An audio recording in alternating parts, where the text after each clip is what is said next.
म्हणजे मी यांनी वेडा झालो अशोक सराफच्या म्हणजे ऍक्टिंगच्या कमालीनी. तो ऑलरेडी एक रामण्णा नावाचं कॅरेक्टर करतोय. हाऊ दॅट रामण्णा कॅरेक्टर परसिव्ज आधीचं आपलं ओरिजिनल, ह्याचा मी तो मिमिक्री ऑफ मिमिक्री करतोय. लक्ष्मीकांत बेर्डे मेन रोल मध्ये असल्यामुळे लोकांना वाटलं की कॉमेडी असेल. लक्ष्मीकांत बेर्डेची one of the best role आहे ऍक्च्युअली. कथा दोन गणपतरावांची, आणि या दोघांनी म्हणजे ना ऑस्कर वर्दी कामं केली आहेत. शहरांच्या सेटिंग मध्ये शहर पात्र बनतात. पुणे बावनमध्ये पुणेचं कॅरेक्टर, असं गोदावरीमध्ये नाशिक एक कॅरेक्टर आहे. जून मध्ये औरंगाबाद दिसतं तुम्हाला. का बहुतेक आपले सिनेमे मुंबई पुण्यामध्येच घडतात. न्यूडचा ओपनिंगचा सिक्वेन्स पासून अरे कमाल त्याच्यात हे केलेलं आहे. सिनेमॅटोग्राफी करता तो अमलेंदू चौधरीचं कॅमेरा आहे. एक गोंधळ नावाचा एक सिनेमा येऊन गेला बरं का. मला स्वतःला प्रचंड आवडला सिनेमा. त्याचा पण अमलेंदू चौधरीनेच कॅमेरा त्याच्यामुळे आठवलं मला. जो पहिला सगळा सिक्वेन्स जो आहे वन शॉट तो खरंच कमाल आहे. भेट सिनेमा आठवला. आणि त्या कथनकाचा जीव फार छोटा आहे तसं बघायला गेलं तर. एक आई खूप वर्षांनी आपल्या मुलाला भेटायला येते. म्हणजे असं फार सुंदर सिनेमा होता तो भेट. इमोशनल सिनेमा होता. इमोशनल होता. पण मला कळतच नाही की त्याची काय चर्चा होत नाही. तो म्हणजे डिसायपल चैतन्य तांबळेचा सिनेमा आहे. अरे अरे हो, असं मराठी सिनेमात माझ्या बाबतीत कधीच झालं नाही, जसं मस्का बघताना झालं. पण त्यांचा क्रायटेरिया असतो की जावयाला भांडता यायला पाहिजे. उभयान्वयी अव्यया वगैरे असे तो शिव्या तयार करून भांडतो. हा जो असतो प्रशांत नमले, त्याला झोप लागत असते गाढ, आणि त्या झोपेत स्वप्न पडतात आणि त्या स्वप्नातलं खरं होत असतं. अच्छा, अरे ते फुकरे.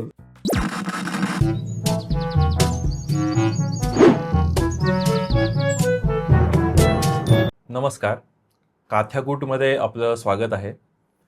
मराठी सिनेमे चांगले कुठले असं जेव्हा चर्चा होते तेव्हा आजकाल असं झालं की एक टिपिकल 3-4 सिनेमांचीच नावं घेतली जातात. म्हणजे अलीकडचा सैराट असेल किंवा कोर्ट असेल किंवा बनवा बनवी किंवा धूमधडाका, असे जे मीम कल्चरचा पार्ट झालेत असे सिनेमे.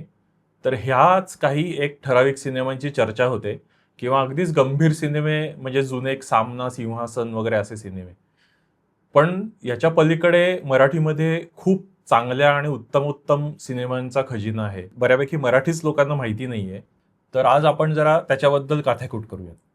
तर उत्पल, तुझं काय मराठी सिनेमे चांगले आवडते? हो, म्हणजे मुद्दा अगदी बरोबरच आहे मला वाटतं.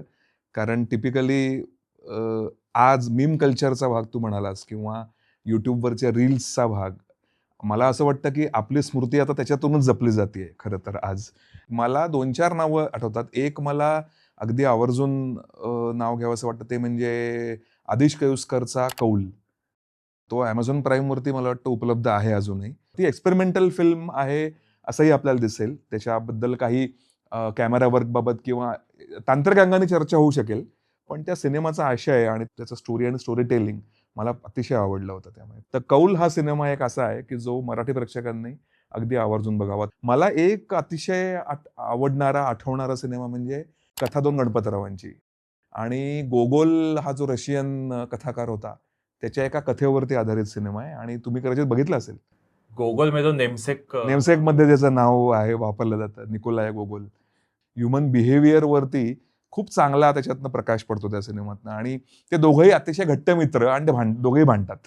ही त्याची खरं तर वन लाईन स्टोरी आहे. आणि या दोघांनी म्हणजे ना ऑस्कर वर्दी कामं केली आहेत. त्या सिनेमाचा विषय निघाला की मी असं या दोघांच्या कामाबद्दल खूप वेळ खरं बोलू शकतो. तर आत्ता तेवढं बोलायला नको, पण हा सिनेमा आत्ता मला माहिती नाहीये कुठे उपलब्ध आहे, पण जरूर बघावा असा पिक्चर आहे कथा दोन गणपतरावांची. कोकणातला बॅकड्रॉप आहे सगळा, आणि तिथल्या, आणि मग खूप मस्त फौज आहे मग सगळ्या कलाकारांची. अतुल पेठेने त्याच्यामध्ये रोल केलाय. तरुण अतुल पेठे त्याच्यामध्ये आहे, बरेच मोठं. हा आपला सयाजी शिंदे, नंदू माधव, सगळे असे तरुण याच्यातले आहेत. त्यामुळे तो एक मला आठवतो. रात्र आरंभ हा मला म्हणजे खूपच अंडररेटेडच वाटतो, या इन सेन्स की तेव्हाही तो तेव्हा चांगला चालला, पण त्याचा जो इफेक्ट आणलाय तो स्किझोफ्रेनियावरचा सिनेमा आहे, आणि त्याचं एक आभासी विश्व आणि एक रियालिटी असा तो जो आजाराचा जो इफेक्ट आहे तो त्यांनी ऍक्च्युअल सिनेमात इतका छान आणलाय. कुठली ती डेली मोशन साईट वरती कुठेतरी आहे अवेलेबल. तर तो रात्र आरंभ मला एक असा वाटतो की जो खूप कमी म्हणजे त्याची चर्चा होत नाही फारशी. तो आहे क्लासिक. त्याचा शेवट खूप हार्ड ब्रेकिंग शेवट आहे. हो, सदमा टाईपचा कसा असतो की प्रेक्षकाचं असं हृदय तुटतं असेल एंड बघितल्यावर. असं होतं. आणि तो रिअलिस्टिक होता, खूप त्यात काही realistic. असं काही मॅजिकल काही म्हणजे असं एंड आणि गोड एंड असा काहीच नव्हता तो.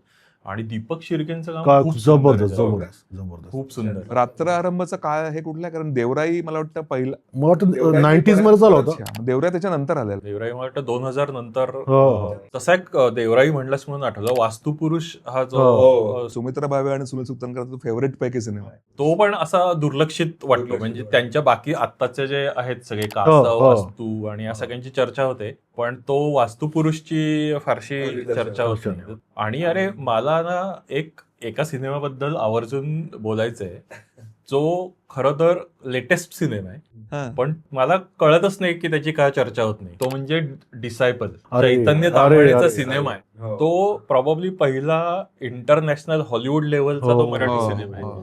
म्हणजे हा असा सिनेमा आहे जो इझिली त्याला इंग्रजीत करता आला असता हो, हो. आणि त्याला वायडर ऑडियन्स पर्यंत Actually, पोहोचला असता. actually. पण तो मराठी मातीतला आणि मराठी शास्त्रीय संगीताच्या संस्कृती बद्दलचा सिनेमा आहे. हो, हो.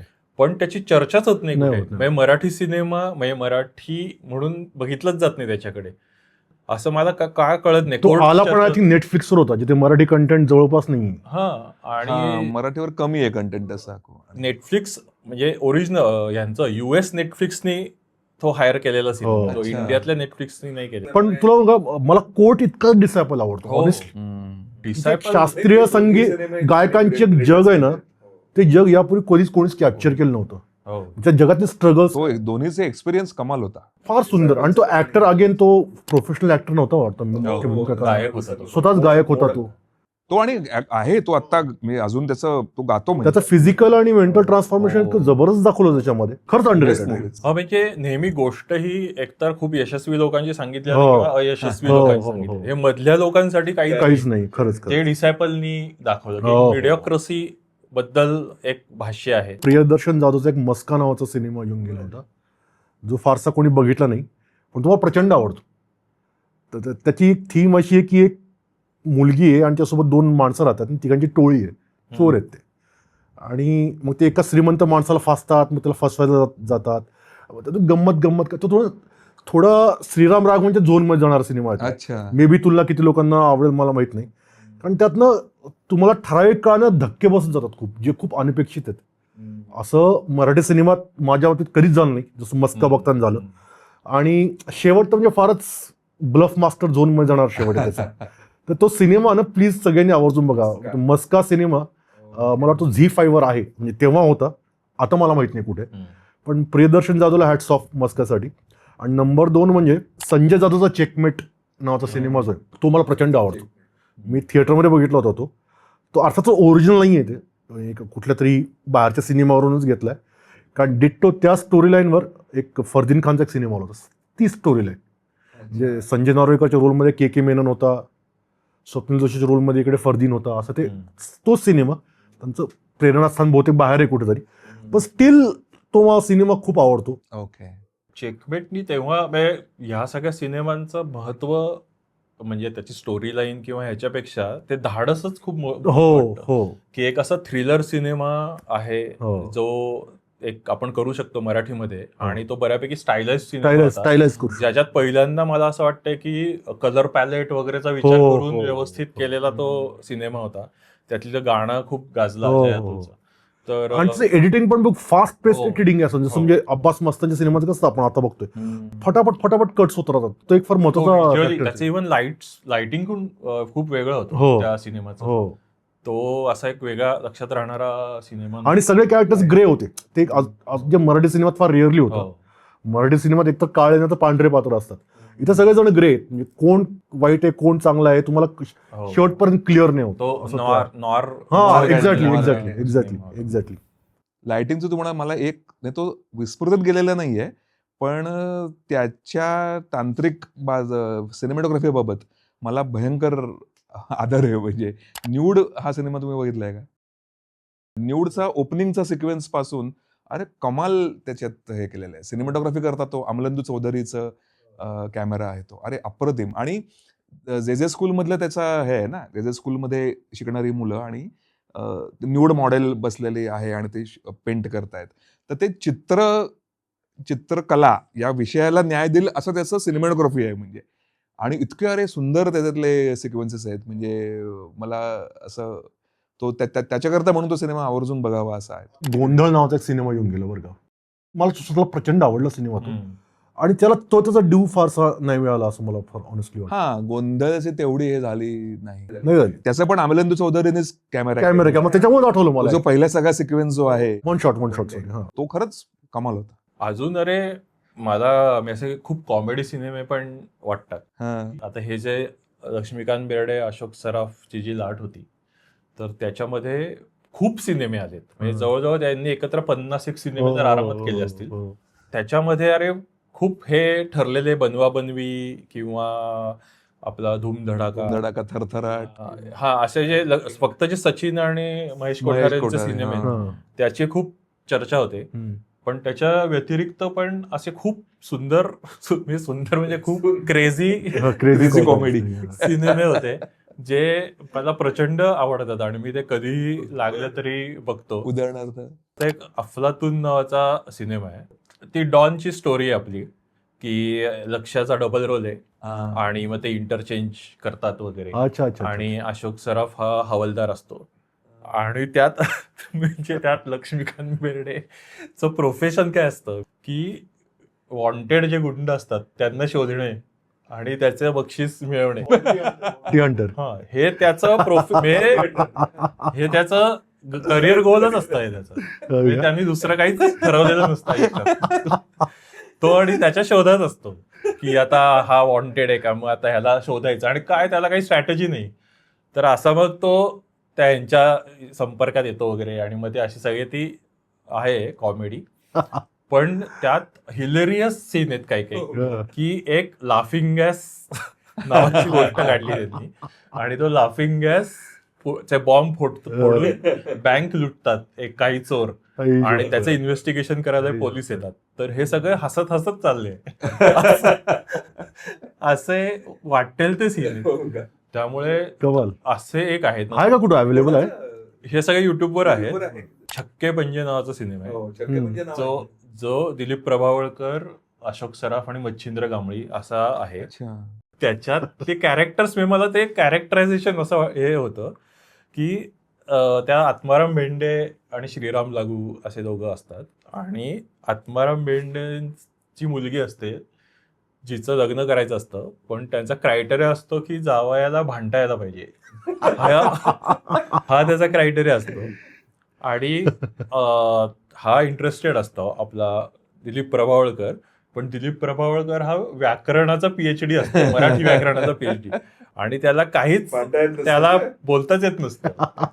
तर तो एका अत्यंत हिलेरियस सीन मध्ये तो त्याच्या शिव्या तयार करतो मराठी व्याकरणाच्या.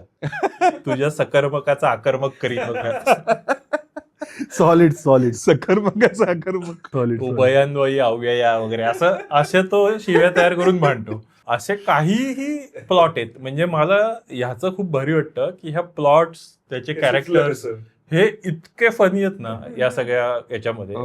किंवा त्या आपण म्हणतो ना कॅरेक्टरच्या वॉन्ट्स काय असतात त्या इतक्या फनी आहेत. काही असतं तर ते एक सिनेमे आहेत. नंतर एक प्रेम करूया खुल्लम खुल्ला नावाचा सिनेमा आहे जो ज्याच्यामध्ये आपला लक्ष्मीकांत बेर्डे एका प्रोड्युसरचा मुलगा असतो आणि अशोक सराफ स्ट्रगल करायला येतो कारण त्याला असं कळतं की आपण ऍक्टिंग करू शकतो वगैरे, आणि तो इकडे येऊन त्याला नोकराचंच काम करावं लागतं. म्हणजे त्याचं काही आहे की त्याला एक पत्र पोचतं की अमिताभ हरवलाय आणि तुझी गरज आहे. तर म्हणून तो येतो की आपण हिरो होऊ. नंतर कळलं त्या नोकराचं नाव अमिताभ. एका फेकी नावाचा सिनेमा आहे ज्याच्यावरून पुढे गोलमाल आपला याचा रोहित शेट्टीचा गोलमाल, त्याच्यावर ना रोहित शेट्टीचा वन ऑफ द गोलमाल जो आहे 3-4 गोलमाल तो नाही का, तो एक ती पत्र लिहिते आणि ते एका त्या अँथनी गोन्साल्विसला मिळतं. तो येतो खरंच असतो ओरिजिनल तो गोलमाल 2 आहे. अँथनी गोन्साल्विसचा 2 आहे का? 2 आहे कारण पहिल्या गुजराती नाटकावरती. नंतर एक चंगू मंगू नावाचा सिनेमा आहे हो, तो बऱ्यापैकी आहे पॉप्युलर. कोण आहे त्याच्यात? अशोक सराफ, लक्ष्मीकांत. अरे सगळे मी सांगतो ती कॉन्स्टंट जोडी आहे. ज्याचा बेस्ट पार्ट बघितलेला की अशोक सराफचा डबल रोल आहे. एक रामण्णा नावाचा एक कॅरेक्टर आहे बेळगावी, जे लुंगी नेसतं वगैरे वगैरे, आणि हा अशोक सराफ आपला नॉर्मल मुंबईचा असतो. आणि असंच ते एका पॉइंटला इंटरचेंज होतात काहीतरी. तो रामण्णाला हा वाटतो आणि हा तो वाटतो वगैरे. कॉमेडी फेअरर्स. हा, तर आता नंतर एका पॉइंटला त्या रामण्णाला कळतं की आपल्याला जर का तो मुंबईचा मेन अशोक सराफ जर का लोक समजतायत तर तसंच आपण वागलं पाहिजे, तरच आपण सेफ होत. तर तो त्याची ऍक्टिंग करतो. म्हणजे मी यांनी वेडा झालो अशोक सराफच्या म्हणजे ऍक्टिंगच्या कमालीनी, की तो ऑलरेडी 2 कामं करतोय. तो ऑलरेडी एक रामण्णा नावाचं कॅरेक्टर करतोय. पुन्हा हाऊ दॅट रामण्णा कॅरेक्टर परसिव्ज आधीचं आपलं ओरिजिनल, ह्याचं म्हणजे तो मिमिक्री ऑफ मिमिक्री करतोय. म्हणजे हे इतकं कॉम्प्लिकेटेड ऍक्टिंग आहे ही, की मी त्यानेच असा वेडा होतो की हे कसं यांनी निभावून नेलं या गोष्टी. तर तो एक असा सिनेमा आहे. आणि एक इनामिना डिका नावाचा सिनेमा अच्छा, मराठीमध्ये पण आहे. मराठीमध्ये, हिंदी मधला एक मला आठवतो. हो, मराठीमध्ये इनामिना डिका नावाचा सिनेमा आहे. त्यात लक्ष्मीकांत बेर्डे नाहीये, त्यात प्रशांत नामले. त्यात अरे हो, बरोबर. त्यांची नावं असतात इनामदार, मीनापुरी आणि डिकास्टा अशी. त्याचे त्यांनी इनामिना डिका केलंय. आणि त्याचा पण प्लॉट असा हिलेरियस आहे की हा जो असतो प्रशांत नमले, त्याला झोप लागत असते गाढ, आणि त्या झोपेत स्वप्न पडतात आणि त्या स्वप्नातलं खरं होत असतं. अच्छा अच्छा. ते फुकरे. तर त्याच्यावरून नंतर असे बरेच सिनेमे निघाले.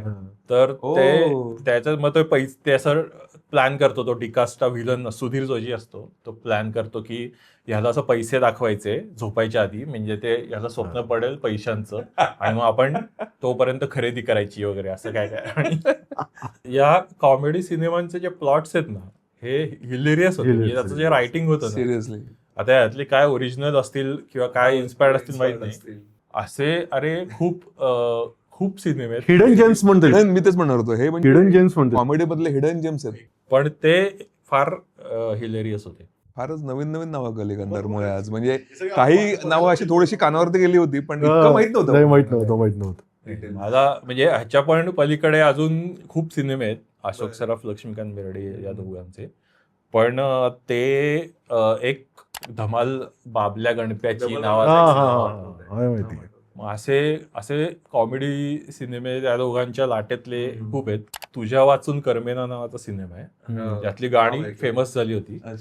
त्यात पण असं एका घरातलंच शूटिंग आहे आणि मग त्यात भांडणं होतात काहीतरी, मग ते सेपरेट एका घरात सेपरेट राहायला लागतात वगैरे असे. अरे म्हणजे मला प्लॉट्स आवडायचे. प्लॉट्स मध्ये काहीतरी विक्षिप्तपणाचा टोन आहे याला. म्हणजे एक असं प्लॉट मध्येच असं खूप सिच्युएशनल कॉमेडी जी असते ना, ती होती. एक कल्ट सिनेमा आहे जो अत्यंत आवडता आहे, तो म्हणजे गोलमाल मराठी सिनेमा.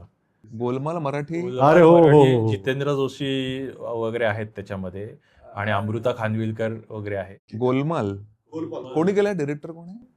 ज्ञानेश, संजय जाधव आहे ना? नाही, ज्ञानेश भालेकर. खूप वेगवेगळी लोक होती त्याच्यामध्ये. त्याचा पण प्लॉट असा. सुनील तावडेंचं काम फार आवडतं त्यातलं भारी. गोलमाल मधलं. हो, सुनील तावडे चांगलं करायचं. अरे फार जबरदस्त कॉमेडी जबरी होता.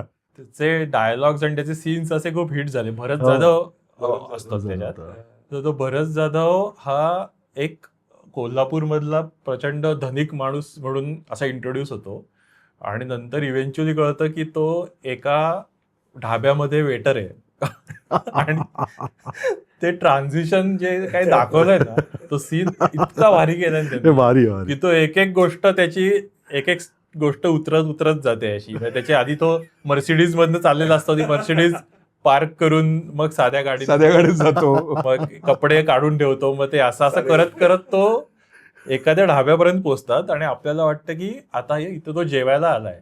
तो तिथेही तो वेटर असतो, म्हणजे फडकं मारत असतो. म्हणजे ते इतकं एक्स्ट्रीम ट्रान्झिशन दाखवलं. भारी होता सिनेमा, खरंच भारी. कारण मला एक चोरीचा मामला एक आठवला. चोरीचा मामला पण चांगला होता. चोरीचा मामला जितेंद्र जोशीच होता त्याच्यामध्ये, आणि हेमंत डोमे होता आणि डिरेक्टर डायरेक्टर हेमंत डोमेच होता आय थिंक हेमंत डोमेच आहे त्याचा. हा, डायरेक्टर हेमंत डोमेच होता. छान होता तो पण. तो पण चांगला सिनेमा होता. कॉमेडी मधला तो एक वेगळा त्याची एक वेगळी स्टाईल होती जरा. नाना मामा नावाचा सिनेमा होता जो मला खूप आवडतो. अच्छा.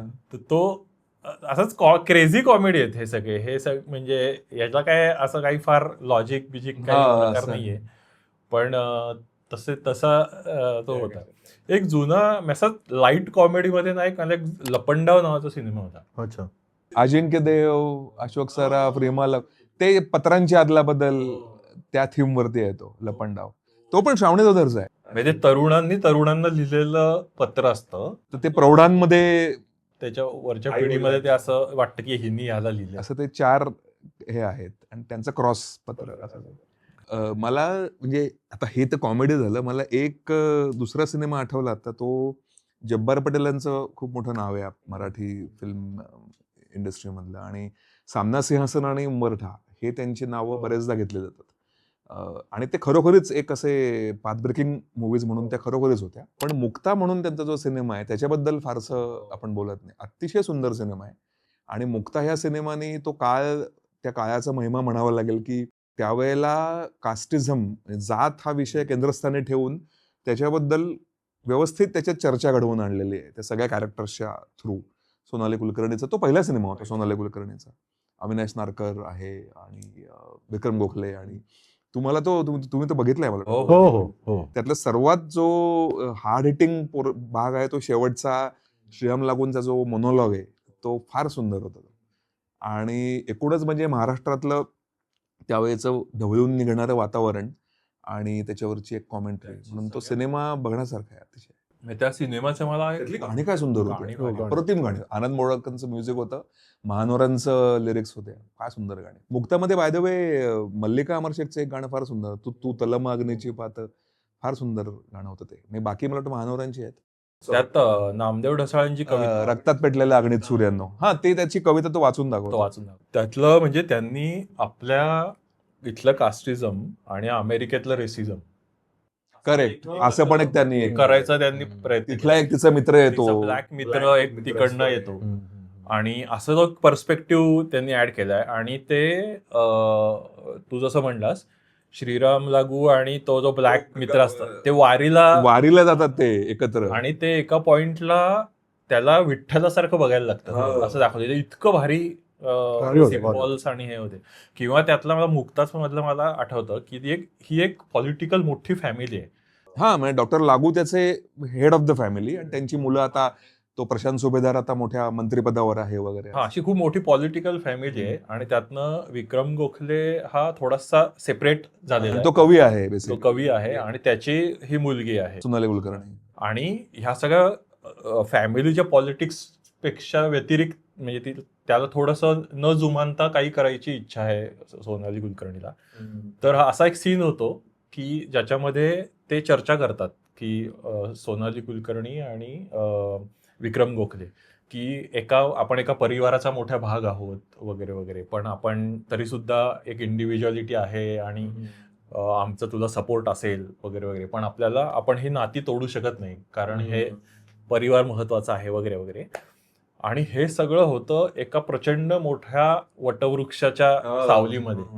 मला तो सिम्बॉलिझम इतका अजूनही आठवतो ना की हा सीन इतरत्र कुठे होत नाही, कुठे होऊ शकला असता, पण त्यांनी ते एक सिम्बॉल की तो एक ते खूप मोठं ते ह्यूज असं ते व्हिज्युअली पण फार भारी येते झाड. तर ते मला आठवतं. तसं मुक्ताबरोबर एक होता विदूषकचं, पण थोडंसं मला असं वाटतं की त्याची गाणी खूप भारी होती. विदूषकची गाणी होती ती पण मला वाटतं महानोरांचीच, महानोर आणि आनंद मुळे. एकत्र विदूषक माझ्या मते हे झाला, पण तो सिनेमा तेवढा बॉक्स ऑफिसवर फ्लॉप गेल्यामुळे त्याला पुलंची पटकथा होती त्या सिनेमाला, आणि तो मला वाटतं अरे तो असा त्याचा आवाका खूप मोठा होता आणि तो मध्ये कुठेतरी लोकांना आणि झालं काय, लक्ष्मीकांत बेर्डे मेन रोल मध्ये असल्यामुळे लोकांना वाटलं की कॉमेडी असेल. तो एक मोठा अपेक्षाभंग झाला आणि त्याच्यामुळे मे बी तो सिनेमा चालला नसेल. कारण लक्ष्मीकांत बेर्डेची one of the best role आहे ऍक्च्युली. हो, एकोदा विदूषक. एक तुम्हाला बिनधास्त नावाचा सिनेमा हो हो हो, अरे तर तो ऑल वुमन सिनेमा होता. करेक्ट. त्यातला तो पहिला आहे मला वाटतं त्या प्रकारचा. तर असे एक्सपेरिमेंट आहेत ना, हे मला वाटतात भारी. मला तुझ्या बोलण्यावर नाही काढवलं, मला भेट सिनेमा आठवला, चंद्रकांत कुलकर्णीचा. तो माझा फार आवडता सिनेमा आहे. कारण त्या कथानकाचा जीव फार छोटा आहे तसं बघायला गेलं तर. म्हणजे एक आई खूप वर्षांनी आपल्या मुलाला भेटायला येते आणि तो आधी त्यांचा बिंदास येऊन गेल्यामुळे तो हिट झाला होता बिंदास खूप. पण हे छोटं जीव असणारी कथा त्यांनी इतकी सुंदर फुलवली होती आणि त्याचा शेवट काही इमोशनल लेवलवर केला होता. तर तो एक मला वाटतं की त्या मे बी बिंदास समोर तो थोडा झाकळून गेला का भेट. तर भेट पण मला आवडतो. म्हणजे बिंदासचा सस्पेन्स अजूनही खूप भारी वाटतो मला. हो, त्यांनी तो हो, राखला सस्पेन्स थ्रिलर जे काय आणि ते कॉलेज मधलं वगैरे सगळं. तसा एक माफीचा साक्षीदार सिनेमा मला असं वाटतं फार छान जमवलेला सिनेमा होता. म्हणजे त्याच्यात काही टेक्निकली तो थोडासा त्या काळाच्या मानाने हे झालं असेल, पण ती जी दहशत आहे ना, ती जी त्या हत्याकांडाची जी दहशत ती जेव्हा पुणेकरांना जाणवत असेल, ती खरंच ती जाणवते आपल्याला तो सिनेमा बघताना सुद्धा. किंवा तो नाना पाटेकरचा जो अभिनय आहे तो इतका हार्डकोर असा अभिनय ना, की त्याच्या डोळ्यातूनच ते वेळ असं ते भीतीदायक जे आहे ना, हिंसक, ते आपल्याला तिथंच दिसतं. तर तो इफेक्ट साठी मला खूप तो आवडलेला सिनेमा होता तेव्हा. असं एक असं ज्याला आपण ते एन्सेम्बल कास्ट वाले सिनेमे म्हणतो तसे पण खूप होते. तसा एक सरकारनामा नावाचा श्रावणी देवधर दिग्दर्शक. पण मला सांगू सरकारनामाबद्दल माझा प्रॉब्लेम असा की त्यातलं राजकारण जे दाखवलं ना, फारच बाळबोध होतं असं मला व्यक्तिशः वाटतं. मला ओके, फारच फारच बाळबोध राजकारण होतं. जसं ते सामना किंवा सिंहासन मध्ये दिसतात तुम्हाला राजकारणाच्या हार्डकोर बीट्स. मला तसं सरकारनामामधलं राजकारण मला खूप बाळबोध वाटलं. पण ते माझं मत आहे. वजीर पण एक सिनेमा असा होता की तो सुद्धा असा उज्ज्वल ठेंगडी दिग्दर्शक होता, विक्रम गोखले आणि अशोक सराफ. आणि अशोक सराफचा निगेटिव्ह रोल त्याच्यामध्ये तुम्हाला बघायला मिळतो. पॉलिटिकल कॉमेडी एक आवडणारी म्हणजे गल्लीत गोंधळ. अरे यार माझा फार आवडता सिनेमा आहे. त्याचे दोन्ही भाग आवडतात. दुसरा बघितला मी. अरे दोन्ही भाग आवडतात त्याचे. पण पहिला जो आहे ना तो आउट अँड आउट, म्हणजे त्याच्यातलं आणि त्यातलं पॉलिटिकल हे पण खूप व्यवस्थित जबरदस्त. म्हणजे असं नाही की काहीतरी म्हणजे फार्स नाही येतो, ते रिअलिस्टिक आहे खूप आणि तरी ते कॉमेडी खूप. हो, तो अशक्य कॉमेडी आहे. फार आवडता सिनेमा माझा. निशाणे डावा अंगठा पण एक त्या मालिकेतला म्हणता येईल असा एक होता. रमेश शेंगळे उत्तरातकरांची जी कादंबरी आहे त्याच्यावरती आधारित. तो सिनेमा मी बघितला आहे, तो चांगला सिनेमा. सचिन कुंडलकरचे पण सिनेमे होते की रेस्टॉरंट नावाचा एक पहिला सिनेमा होता. तो पण मला खूप आवडला होता तेव्हा. मी असं पहिल्यांदा एकतर असं मराठी सिनेमात काहीतरी वेगळं होतं. रेस्टॉरंट. समीर धर्माधिकारी होता आणि सोनल कुलकर्णी. त्याचा एक भाग आमच्या ऑफिसमध्ये शूट झाला होता. आमच्या टिळक रोडला माझं हे होतं तेव्हा. त्याच्यामध्ये फूड व्हिज्युअल्स आहेत का रेस्टॉरंट मध्ये? त्यात थोडे कमी होते फूड व्हिज्युअल्स, जेवढे गुलाबजाम मध्ये आहेत तेवढे नव्हते. कारण सचिनच्या सगळ्या सिनेमात फूड व्हिज्युअल्स असतात. फूड व्हिज्युअल्स असतात. त्याला विचारलं होतं की हे बाय डिझाईन आहे का? तर तो म्हणला होता की मी माझ्याकडे सिनेमाची पटकथा लिहितो तेव्हा मी त्या सिनेमाचं मेनू कार्ड पण तयार करतो. कुठल्या शॉटमध्ये कुठला पदार्थ कुठल्या अँगल वेगळं शॉर्ट डिव्हिजन करतो. फूड रेस्टॉरंट मी बघितलं नाही तेव्हा मला आता ते आठवत नाही, मला माहित नाही ते.